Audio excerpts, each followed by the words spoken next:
오늘 저는 고린도전서 15장 20절에서 22절 말씀을 중심으로 부활, 재창조의 시작이라는 제목으로 말씀 나누겠습니다. 같이 제목을 읽어보실까요? 시작. 부활, 재창조의 시작. 오늘 성경은 이야기를 합니다. 예수 그리스도께서 죽으실 뿐만 아니라 다시 살아나셨습니다. 그리고 잠자는 모든 사람들의 첫 열매가 되셨습니다. 첫 열매라고 하는 것은 첫 번째 열매입니다. 이제 두 번째, 세 번째, 네 번째 열매가 맺어지는데 그 열매의 중심에 저와 여러분이 있다는 것입니다. 한 사람의 죄, 아담의 죄로 우리 인간에게 하나님이 원치 않는 죄성이 들어왔습니다. 그러나 또 다른 한 사람, 예수님이 십자가에서 모든 죄를 жил머지고 죽으셨습니다. 그 애끓는 아픔 앞에 우리 하나님은 아마도 절규하며 부르짖으셨을 것입니다. 내 아들, 내 아들, 내 아들. 우리 예수님도 절규하며 부르짖습니다. 나의 아버지, 나의 하나님, 어찌하여 나를 버리시나이까. 우리 하나님은 아들의 십자가에서 죽는 모습을 보면서 가슴이 메어지실 것입니다. 찢어지게 아프셨을 것입니다. 성경은 이야기합니다. 하나님이 세상을 이처럼 사랑하사. 저와 여러분들은 예수님이 죽기까지 저와 여러분을 사랑하셔서 거듭나게 하신 은혜의 사람입니다. 나를 사랑하신 예수님은 죽기까지 사랑하셨고 우리는 그 예수의 죽음을 받아들일 정도로 끔찍한 사랑을 받아들인 하나님의 자녀가 되었다라는 것입니다. 기억하십시오. 아담 안에서 모든 사람이 죽었는데 이제 예수 그리스도 안에서 모든 사람들이 살아납니다. 이것이 부활의 기독교의 핵심 메시지입니다. 목사님, 예수 그리스도 안에 있으면 새로운 피조물이니 이전 것은 지나가고 새 것이 되었다고 하는데 새로운 피조물의 의미가 무엇입니까? 제가 예전에 신학교 다닐 때 일이었습니다. 영어로 신학을 해서 너무나 힘들었습니다. 도서관에 가서 이 성경, 저 성경을 찾는데 몇백 년 전에 영국 성서공회에서 나왔던 책이 있었습니다. 고린도 잘 아는 그 말씀을 제가 한번 찾아가지고 읽었습니다. 누구든지 예수 그리스도 안에 있으면 새로운 피조물이라고 하는 그 단어가 예수 그리스도 안에는 누구나 들어갈 수가 있는데 예수 안에 들어가면 그 사람이 새로운 창조물이 된다는 거예요. 그 성경에는 recreation, 재창조의 사람이 된다는 것입니다. 하나님이 우리 인간을 위해서 만들었던 에덴 동산, 그때 아담과 하와는 하나님과 늘 놀았을 것입니다. 즐겁게 놀았을 것입니다. 아는 목사님은 뭐하고 놀았을까요? 그랬더니 쎄쎄쎄 푸른 하늘 은하수.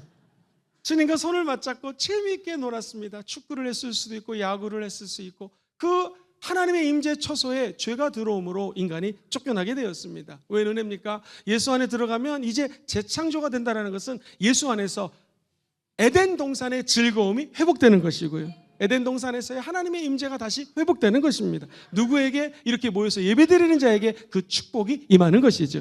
누구든지 예수 그리스도 안에 있으면 새로운 피조물이라는 것은 그 에덴 동산의 기쁨으로 재창조가 되는 것입니다.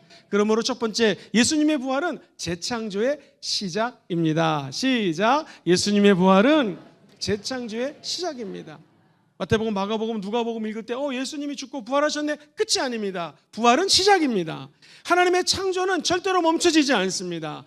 태초에 하나님이 천지를 창조하셨습니다.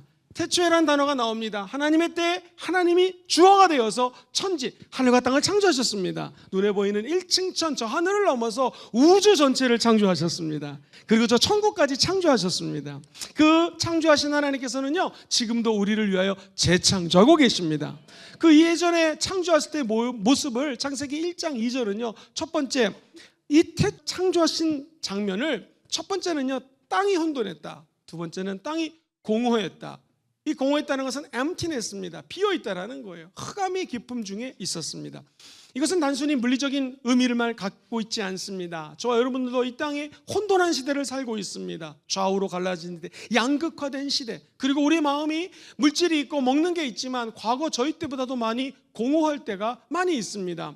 물질적으로 풍성하다고 해서 모든 것이 되는 것이 아닌 것 같습니다. 공허함, 그래서 사람들이 우울증에 빠지고 내 인생을 어디서 찾을 수 있을까 해서 해외여행을 다녀보고 돈을 쓰지만 더 공허해질 뿐인 것이죠. 심지어 아직은 공중 권세 잡은 흑암의 권세들이 이 땅을, 저와 여러분들 예수 믿는 사람들을 마치 우는 사자처럼 달려드는 것을 우리 주변에 보게 됩니다.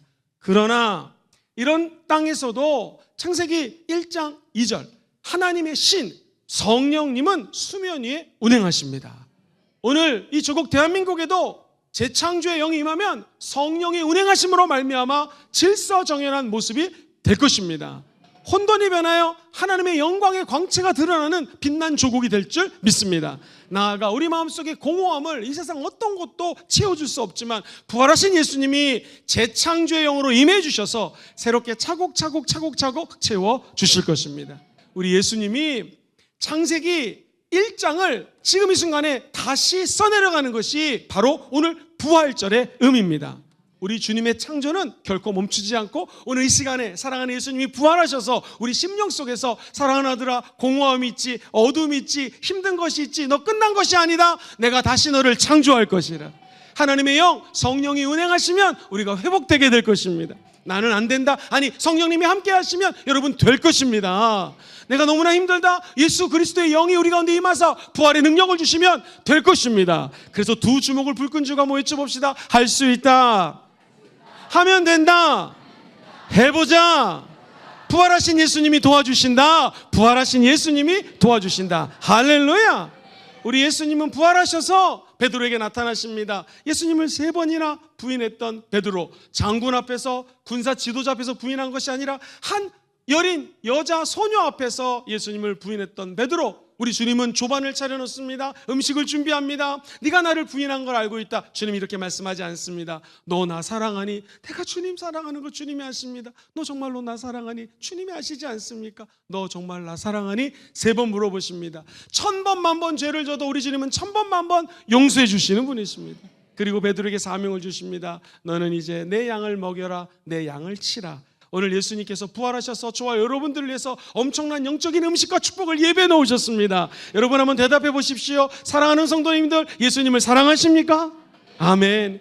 우리가 가끔 퍼즐을 맞히다 보면 아이가 조금만 더 하면 할 수 있을 텐데 포기할 때가 있습니다. 그때 아빠가 요거 여기다 놓으면 어떨까? 그럼 맞아 하면서 그 흐트러졌던 퍼즐이 끝까지 맞춰질 때가 있습니다. 그렇습니다. 우리 예수님께서는 부활을 통하여 너무나 힘듭니다. 이 학위 과정, 내가 학사, 석사, 박사 또는 고등학교를 다니고 있는데 공부 못하겠습니다. 그때 주님이 말씀하십니다. 부활한 내가 너를 도와줄 것이다. 이거 여기다 맞춰보면 어떻겠니? 논문을 이렇게 쓰면 어떻겠니? 하면서 여러분을 결국 졸업시킬 수 있는 분은 교수님이 아닙니다. 선생님이 아닙니다. 학업의 완성자가 예수 그리스도가 될 줄 믿습니다. 어디 공부만 그렇겠습니까? 사업을 할 때 어찌할 바를 모를 때 우리 주님이 인생의 퍼즐을 맞춰주십니다. 부활하신 예수님은 끝이 아니라 시작이라고 말씀합니다. 망가져버린 관계 속에서 우리 주님이 함께 하시면 그 관계가 올바로 정립되게 될 것입니다. 혹시 건강이 무너진 분이 계십니까? 부활하신 예수님은 여러분의 건강을 회복시켜 주십니다. 절망의 무덤에서 다시 부활하게 하실 것입니다. 부활하신 예수님은 지금도 창조의 역사를 쓰고 계셔내요. 성령님은 그 창조의 역사 한가운데서 우리 안에서 지금도 일하고 계십니다. 성령님은 우리의 연약함을 도우시나니 말할 수 없는 탄식으로 우리 안에 들어오셔서 기도해 주시는 분.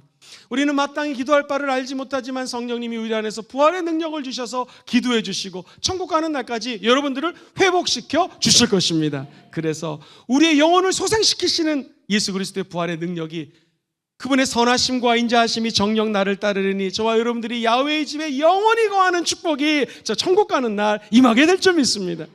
자, 우리 어렸을 때 일입니다. 저희 동네에 친구 아버지가 구멍가게를 운영하셨습니다. 그런데 이 아저씨가 항상 오늘 문 열었음 맨날 붙이는 거예요. 아니, 아저씨 문 연 거 아는데 맨날 왜 이렇게 열어놓는다고 붙여놓습니까? 했더니 아저씨가 하는 말이, 얼마 전에 무슨 일이 있어서 며칠 닫아놨더니 사람들이 왔다가 이 집 영업을 안 하는 줄 알고 다른 데로 다 갔다라는 거예요. 그래서 매일 써붙인다라는 것입니다. 그렇습니다. 우리 인생 가운데 내 인생 내가 살려고 할 때 하나님 어디 계십니까? 주님 말씀하십니다. 이거 간판 봐라. 영업 중 내가 너를 도와주고 있다. 언제든지 주님께 달려가면 주님은 저와 여러분들에게 두 팔 벌려서 아버지 하나님이 모든 영광 가운데 쓸 것을 채워주십니다. 부족한 지혜를 허락하여 주십니다. 누구든지 지혜가 부족하면 후히 주시고 꾸짖지 아니하시는 하나님께 구하면 지혜의 영이 임해서 저와 여러분들에게 하늘의 신선한 지혜를 공급해 주십니다. 그러므로 부활은 끝이 아니라 하나님 나라의 새 출발입니다. 같이 한번 읽어봅시다. 부활은 시작. 부활은 하나님 나라의 새 출발입니다. 이 땅에서 하나님의 나라가 시작된 것을 알려주는 것이 바로 부활입니다. 예수님은 부활하셨습니다. 그 그 예수의 부활이 저의 부활, 여러분의 부활입니다. 예수와 함께 부활한 자를 주님은 하늘 높이셔서 하나님 보좌 우편에 함께 앉혀주십니다. 그래서 예수님의 보좌가 저와 여러분들의 보좌가 되는 것이요, 예배 드릴 때마다 우리는 그 보좌에 올라가서 하나님의 영광을 체험하며 먼 미래를 두려워하지 않고 보좌의 영광 가운데 예수 그리스도와 함께 걸어갈 수 있는 존재로 거듭나게 되었습니다. 그러므로 부활은 하나님 나라의 새 출발입니다. 저와 여러분들을 통하여 하나님의 나라를 확장시키고 계신다라는 것이죠. 우리 주님이 부활하시면서 승천하실 때에 몇 날이 못 돼서 너는 하나님의 영, 그리스도의 영, 즉 아버지의 약속하신 것을 받을 것이다 하고 얘기합니다. 즉 성령의 임재를 약속하셨습니다. 500여 명이 주님의 승천을 받습니다. 그 중에 120명이 남아서 마가다락방에서 열심히 기도합니다. 하나님, 약속하신 성령을 보내주십시오. 보혜사 우리를 상담하시고 인도하시고 안내하시고 진리의 길로 인도하시고 예수를 새롭게 조명하신다는 그 보혜사 성령님을 좀 보내주시옵소서 했을 때에 열흘째 되는 날, 즉 부활절 이후로 50일째 되는 날, 오순절 날입니다. 전 세계에서 이스라엘 백성들이 예루살렘에 모여서 예배를 드리는데 그곳 120명이 모여있는 곳에 성령이 임재했습니다. 그리고 성령 임재 가운데 교회가 탄생을 하게 되었습니다.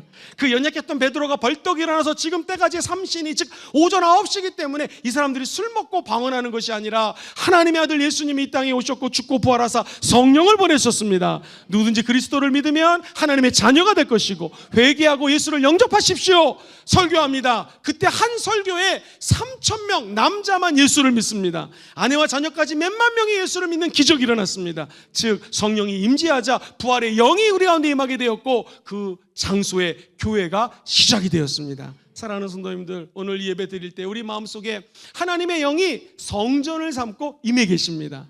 하나님의 영이 너희 안에 성전 삼고 계시는 것을 너희가 알지 못하느냐. 성령님이 성전을 삼고 계신다는 것은 저와 여러분들이 성령이 거하는 성전입니다. 즉 하나님의 나라가 우리 안에 임했다라는 것이에요. 하나님의 나라는 여기 있다 저기 있다 하지 못할 것이니 하나님의 나라는 예배드리는 이 현장에 함께하는 것입니다. 그러면 부활하신 예수님은 지금 이 순간에 하나님의 나라를 확장시키고 계십니다.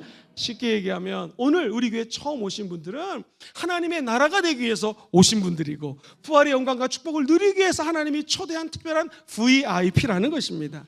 VIP는 very important person이에요. 너무너무 중요한 분이라는 것이죠. 왜 부르셨을까요? 부활하신 예수님이 우리 안에 들어와서 하나님의 나라 삼기 위해서 부르신 줄 믿습니다. 성경은 얘기합니다. 내가 어떻게 하면 좋을까? 그리스도 예수 안에 있으면 새로운 피조물이 됩니다. 예수 안에 들어가면 더 이상 정죄함이 없습니다. 정죄하면 너 이거 잘못했지, 너 왜 부모님께 효도하지 않니, 이런 도덕적인 잣대, 율법적인 것들이 다 무너져 버립니다. 율법을 완성하기 위해서 오신 분이 예수 그리스도십니다. 그러면서 예수 그리스도 안에 들어가면 더 이상 너 못났다 잘났다 이런 정죄가 없어지고 생명의 성령의 법이 예수 그리스도 안에서 저와 여러분들을 자유케 합니다. 죽음으로부터 자유케 합니다. 예수 믿는 사람들은 죽어도 천국 갑니다. 그리고 사망을 사람들이 무서워하지만 우리 예수 믿는 사람들은 사망도 그리스도 안에서는 복이 됩니다. 그 이유는 천국이 예비되었기 때문이고요. 천국은 다른 말로 하나님의 나라가 우리 앞에 건설되어지고 예비되었다는 것이죠. 그러므로 저와 여러분 안에서 착한 일을 시작하신 하나님이 끝까지 우리 인생을 하나님의 나라로 인도해 주실 것입니다. 마지막 때가 가까웠으니 우리가 할 수 있는 것은 그저 마음을 다하고 목숨을 다하고 뜻을 다하고 힘을 다하여 야훼 하나님을 사랑하는 것이죠. 그래서 오늘 우리가 이 자리에 모였습니다. 그리고 이웃을 돌아보며 너의 이웃을 내 몸과 같이 사랑하라는 하나님의 은혜 가운데 이곳에 부르심을 받은 줄 믿습니다. 혹시 이 가운데 상처를 받아서 오신 분이 계십니까? 하나님의 아들 예수 그리스도의 부활의 영이 임하면 그 상처를 꼬매주시고 치료해 주십니다. 그리고 하나님의 나라가 그 영혼 속에 임하게 될 것입니다. 하나님 좀 변하고 싶습니다. 나는 왜 맨날 이 모양 이 꼴인지 모르겠습니다. 그때 주님이 말씀하십니다. 내가 너를 새롭게 할 것이다. 나와 함께 시작하자. 하나님의 나라는 이미 시작됐습니다. 그러나 아직 완성되지 않았습니다. 우리에게 굿뉴스, 좋은 소식은 바로 하나님의 아들 예수님이 부활하셨다라는 사실이고 부활하신 예수님과 함께 할 때에 하나님의 나라는 점점 확장될 것입니다. 부활은 하나님의 나라를 출발시키고 시작하는 위대한 전환점이 되는 것이죠. 그렇다면 성도, 예수 믿는 저와 여러분들에게는 도대체 부활은 어떤 의미입니까? 성도의 부활은 존재의 재창조입니다. 시작. 성도의 부활은 존재의 재창조입니다. 우리의 존재가 바뀌었다는 거예요. 저와 여러분들은 주님 안에서 다시 태어난 존재가 되었습니다. 다시 말해서 예수님 안에서 과거를 잊으시고 새롭게 시작할 수 있는 영적인 은혜가 열렸다는 것입니다. 과거의 실패는 지나가 버리고 주님 안에서 새로운 길을 갈 수 있는 은혜가 임했다는 것입니다. 이 핸드폰을 쓰시다가 잘 안 될 때가 있습니다. 이 아들 핸드폰이 안 돼. 그랬더니 우리 아들이 명언을 하더라고요. 아빠 껐다 키세요. 껐다 키면 잘 됩니다. 이런 노트북도 한 2, 3일 열심히 작업을 하면 이게 천천히 돌아갈 때가 있습니다. 빨리빨리 안 돼요. 그때 어떻게 하면 되죠? 껐다가 키면 됩니다. 그렇습니다. 우리 예수님은 꺼졌습니다. 죽었습니다. 그러나 다시 살아나셨습니다. 마찬가지로 우리 인생은요, 예수와 함께 죽고 다시 부활했습니다. 리셋, 다시 우리의 인생이 조목조목 하나씩 재맞춰지는 것이 바로 이 부활주일의 의미입니다. 리부팅, 다시 재부팅하는 의미가 바로 예수의 부활이 나의 부활되면 우리 인생의 모든 것들이 다 새롭게 될 것입니다. 아픈 영혼들마다 세포 하나하나가 새롭게 될지어다. 그게 가능한 것은 예수의 부활이 내 안에 들어왔기 때문입니다. 사랑하는 성도님들, 로마서 6장 4절로 5절에 이런 말씀이 나옵니다. 그의 죽으심과 합하여 침례를 받음으로 그와 함께 장사가 되었고 그와 함께 부활했다는 것이죠. 예수와 함께 죽어버리면 이제 우리는 옛사람을 던져버립니다. 사랑하는 성도님들, 제가 어렸을 때 일입니다. 요즘에는 친구들이 아이들 키우면서 나이키를 사줘도 그냥 사줬나 보다 그럽니다. 혹시 제 나이 또래 계신 분들 기억하십니까? 초등학교 다닐 때 나이키가 나왔거든요. 프로스펙스. 그때 나이키를 신으면 애들이 전부 다 와가지고 우와 나이키. 혹시 그런 걸 경험해 보시라면 한번 손 들어 보시겠습니까? 굉장히 많네요. 할렐루야. 집사님 저랑 동갑이시니까 잘 아실 텐데요. 서울도 예외가 아니었습니다. 나이키 사면 애들이 이거 나이키 진짜니 가짜니 너이키니 짜가니 난리가 났습니다. 그런데 우리 친구 중에서 가난한 집이 있었는데 아버지가 어머니가 크게 마음을 먹고 이 아이에게 운동화를 사줬는데 나이키를 사준 거예요. 얘가 평소에 운동을 잘하는 아이였거든요. 나이키를 신으니까 쿠션이 좋다고 그러면서 달리기를 하는데요, 평소보다 2배 빨리 달리는 거예요. 그러면서 하는 말이 나이키 승리 막 이러고 다녔습니다. 그때 제가 느낀 것이 야, 신발 하나만 바꿔도 저렇게 사람이 바뀌는구나. 그런데 여러분, 우리 예수 믿는다는 것은 옛사람을 내던져 버리는 것입니다. 그리고 새 사람을 옷 입었다는 것이, 우리의 신분이 완전히 바뀌었다는 것입니다. 아이가 신발만 바뀌어도 잘 뛰는데 우리는 아예 옷을 바꿔 입었으니 예수 그리스도의 육체와 함께 죽어져 버리고 부활의 옷을 입은 것입니다. 성령의 두루마리를 입은 것이죠. 그럼 우리는 가슴을 쫙 펴고 살아갈 수 있는 존재로 거듭나게 되었다는 것이죠. 부활신앙은 저와 여러분들의 존재를 완전히 바꿔버립니다. 방향을 바꿔버립니다. 그래서 우리는 의의 길, 축복의 길, 예수 그리스도의 길을 걸어갈 수 있는 사람으로 변모시켜 주신다는 것이죠. 기억하십시오. 예수 그리스도의 부활이 함께하면 양심에 꺼리끼는 일을 하지 않습니다. 왜냐하면 부활하신 예수님이 옳은 길로 인도하시기 때문이죠. 그래서 사도 바울은 이 사실을 알았기 때문에 사도 바울이 고린도전서 15장, 이게 부활장인데 이렇게 얘기를 합니다. 나는 날마다 죽노라. 시작. 나는 날마다 죽노라. 왜냐하면 예수와 함께 죽으면 부활하신 예수님이 날마다 나와 함께하기 때문에 그렇습니다. 저와 여러분들이 오늘 예수와 함께 죽어져 버리십시오. 그럼 부활하신 예수님이 오순절 성령 감립 때까지 우리를 지켜주십니다. 보호해주십니다. 죽으면 다시 살아납니다. 시작. 죽으면 다시 살아납니다. 나는 날마다 죽노라. 순복음정에는 날마다 죽노라. 그러나 부활하신 예수님이 날마다 사실 것입니다. 내가 예수 그리스도와 함께 십자가에 못 박혀 죽었나니 이제는 내가 사는 것이 아니라 나를 사랑하사 십자가에서 못 박혀서 죽고 부활하신 예수님이 내 안에 사시는 것이죠. 그러므로 우리 인생은 우리가 사는 것이 아닙니다. 우리 주님이 함께 해주시는 것입니다. 부족한 점 이렇게 설교하는 것 제가 하는 것이 아닙니다. 내 안에 계신 성령님이 우리 성도님들에게 말씀하시는 것입니다. 사업하시는 성도님들 사업 홀로 하지 않습니다. 여러분의 CEO는 성령 하나님이시고요, 예수님이 사업을 도와주십니다. 공부하는 학생들 스스로 공부하는 것이 아닙니다. 성령님이 함께 하시고 부활하신 예수님이 도와주시면 우리는 승리하게 될 것입니다. 그래서 베드로전서 1장 3절은 산 소망을 주시는 부활, 시작. 산 소망을 주시는 부활이에요. 부활로 말미암아 저와 여러분들에게 살아있는 소망이 임하게 된다는 것입니다. 나는 실패자야. 아닙니다. 주님이 함께 하시면 살아나게 되었습니다. 나는 용서받을 수 없어. 주님이 함께 하시면 어떤 죄도 용서해 주십니다. 예전에 어떤 청년이 이런 부활주일에 나와서 예배를 드리는데 목사님이 설교를 하십니다. 부활하신 예수님이 여러분을 살리셨습니다. 모든 죄를 용서해 주셨습니다. 그렇다면 부활은 용서입니다. 용서도 부활입니다. 여러분이 용서하지 못하는 영혼을 용서하게 달라고 부활하신 예수님께 기도합시다. 이런 설교를 했습니다. 그때 이 청년이 아버지에 대한 상처가 너무나 많습니다. 늘 자기를 때렸고 어머니를 때렸고 완전히 가정을 갖다가 망쳐버린 아버지. 나중에 예수를 믿어서 하나님 아버지를 만났지만 늘 내재되어 있는 상처 때문에 늘 고민하고 힘들어했던 청년입니다. 그 자리에서 목사님 설교 앞에 깨집니다. 하나님 아버지, 내가 아버지를 너무나 미워했습니다. 내 죄, 수많은 죄들을 예수님이 용서해 주고자 죽고 부활하셨다면 우리 아버지 죄를 감히 제가 용서합니다. 우리 아버지도 예수 믿게 도와주세요. 간절히 기도합니다. 그리고 그가 아주 오래간만에 아버지를 찾아갑니다. 문을 두드리고 아버지 저 왔어요. 네가 웬일이냐? 아주 오랫동안 만나지 않았습니다. 아버지, 제가 아버지를 사랑합니다. 아버지, 저에게 했던 그 때리고 구타했던 걸 내가 다 용서했습니다. 왜냐하면 예수님이 내 죄를 용서해 주셨기 때문입니다. 그랬더니 아버지가 이렇게 말씀하시더래요. 그 네가 믿는 예수 나도 믿어보자. 그 자리에서 구원을 받았다라는 거예요. 하나님께 영광의 박수 한번 올려드리겠습니다. 부활하면 새로운 존재로 거듭납니다. 이제 저와 여러분들은 재창조된 존재로 살아가기, 시작, 재창조된 존재로 살아갈 수가 있는 것입니다. 예수 안에 있는 자들에게는 새로운 피조물이 되었고 이전 것은 지나갔습니다. 우리의 걸음걸음마다 하나님의 영이 충만하게 임해서 하나님과 동행하는 사람으로 바뀌었다라는 것이죠. 목사님, 그렇다면 구체적으로 부활하신 예수님을 내가 만났으면 어떻게 살아야 되겠습니까? 세 가지 짧게 말씀드립니다. 첫 번째, 과거에 묶이지 마십시오. 시작, 과거에 묶이지 마십시오. 부활은 저와 여러분들을 자유롭게 합니다. 이민교회를 목회할 때 일이었습니다.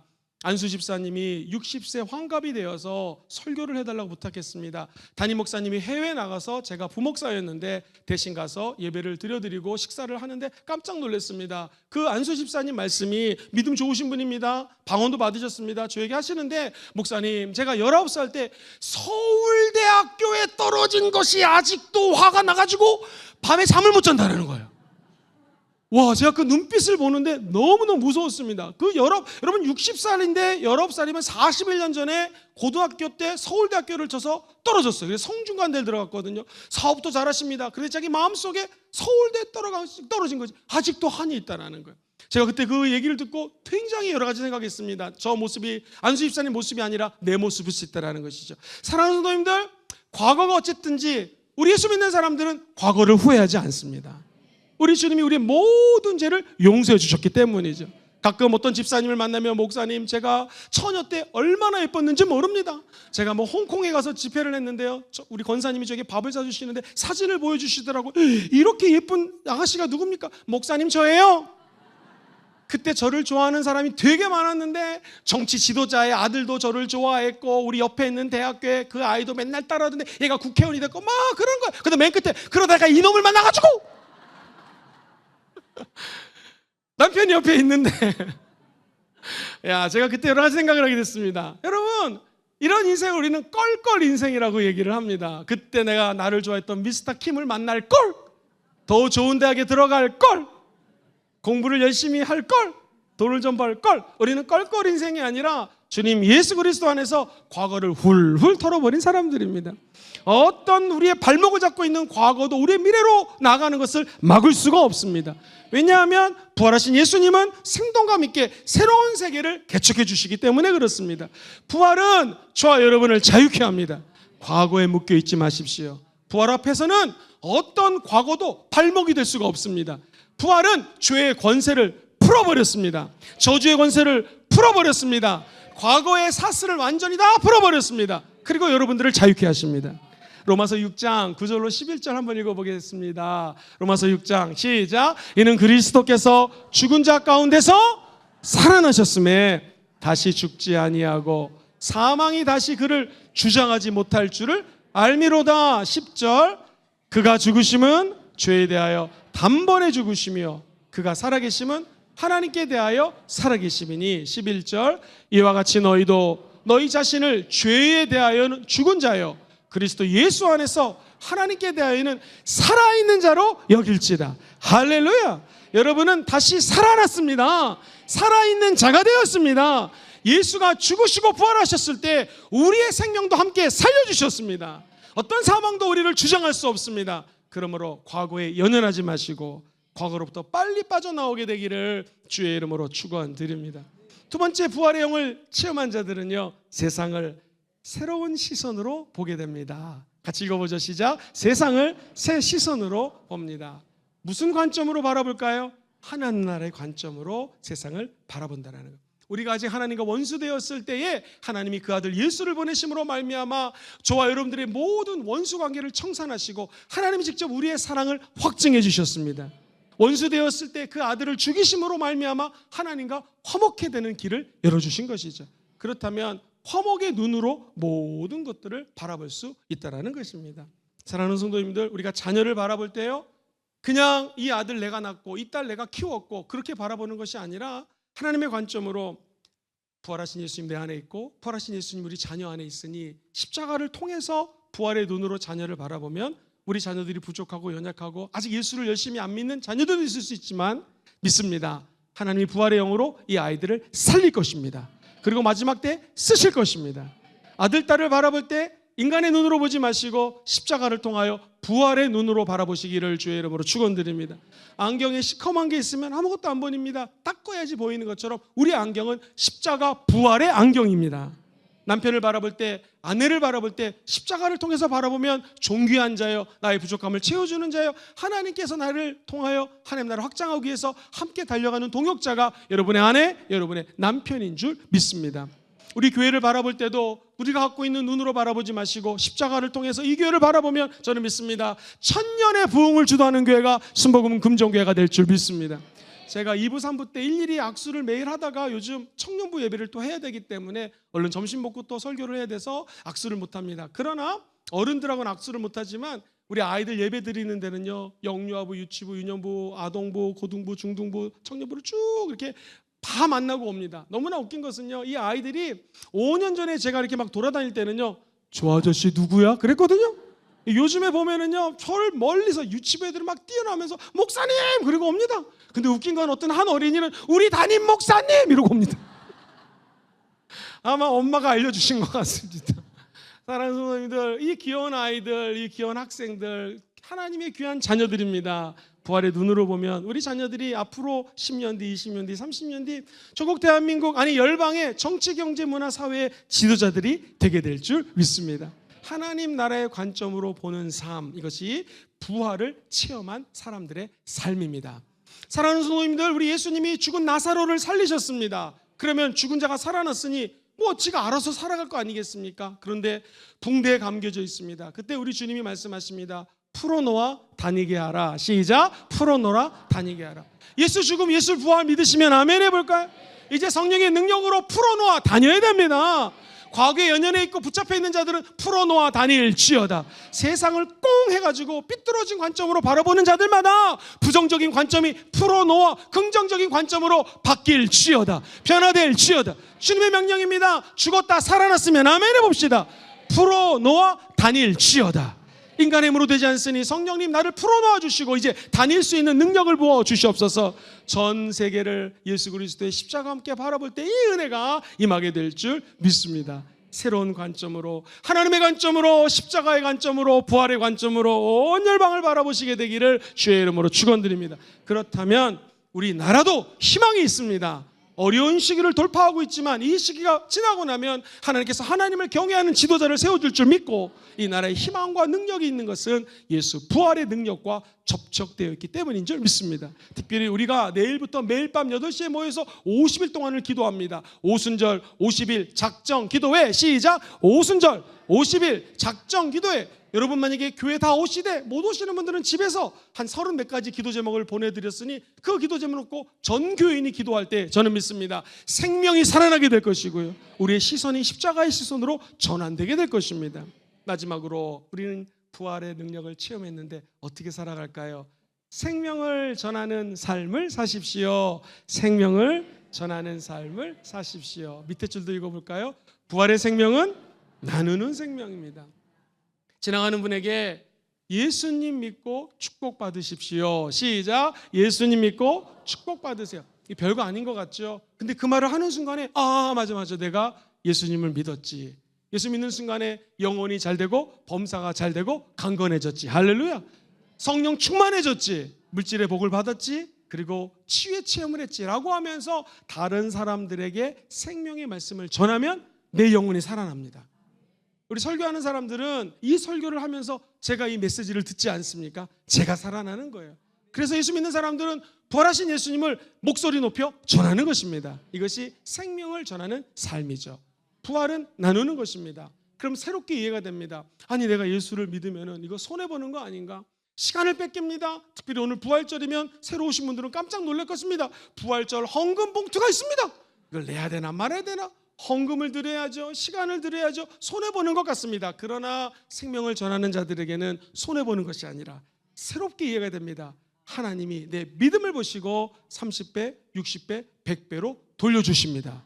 그러므로 하나님을 위해서 손해보는 것이 아니라 하나님은 심는 대로 거두게 주시는 것이죠. 오늘 믿음으로 심을 때 믿음으로 걷게 된다는 것이에요. 오늘 읽었던 본문 고린도전서 15장은요 부활장이라고 얘기를 합니다. 그런데 이 부활장의 마지막은 58절까지 있는데 이렇게 마무리를 합니다. 도대체 부활의 메시지를 전하면서 바울이 하고 싶었던 결론은 무엇일까? 시작. 그러므로 내 사랑하는 형제들아 견실하며 흔들리지 말고 항상 주의 일에 더욱 힘쓰는 자들이 되라. 이는 너희의 수고가 주 안에서 헛되지 않은 줄 알미라. 할렐루야. 사랑하는 성도님들 견고하십시오. 봉사하시면서 흔들리지 마십시오. 전도하시면서 더욱 주의 일에 힘쓰십시오. 왜냐하면 주 안에서의 수고는 헛되지가 않습니다. 생명을 전하는 일은 주님이 갚아주시는 것이죠. 손해보는 것이 아니라 심는 대로 거두는 것입니다. 인자가 온 것은 하나님의 아들 예수가 온 것은 섬김을 받으러 온 것이 아니라 섬기려 하고 도리어 많은 사람들을 위해서 자기의 생명을 대속물로 주기 위함입니다. 내가 교회를 위해서 떨어진 쓰레기를 줍고 잃어버린 영혼을 위해서 기도하고 목사님을 따라다니며 신방 다니고 이 모든 것들이 주님이 섬긴 것처럼 나도 교회를 위해서 하나님의 나라를 위해서 섬기는 것이구나. 주님은 섬기는 자를 외면하지 않습니다. 섬기는 손길에 몇천 배로 갚아주실 줄 믿습니다. 부활은 2000년 전에 했던 역사적인 사건입니다. 믿으십니까? 이 역사적인 사건은 그 사건을 넘어서 방향을 제시해 줍니다. 그리고 저와 여러분들이 끝까지 하나님의 길을 갈 수 있는 은혜를 부어 주실 것입니다.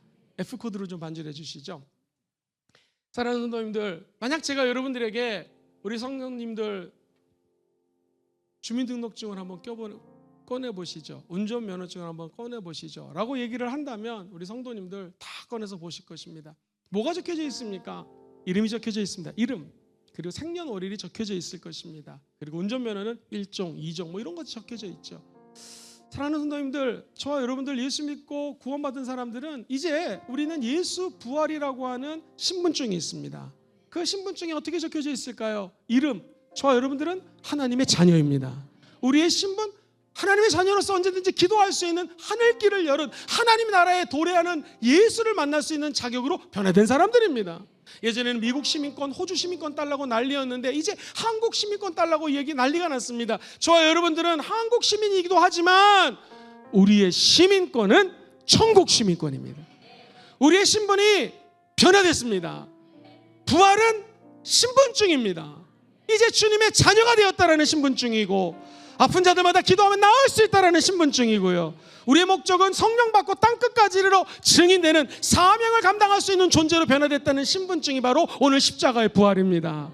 그 부활하신 예수님을 다 만나시고 우리의 신분이 하늘과 연결되는 은총으로 변화되기를 주의 이름으로 축원드립니다.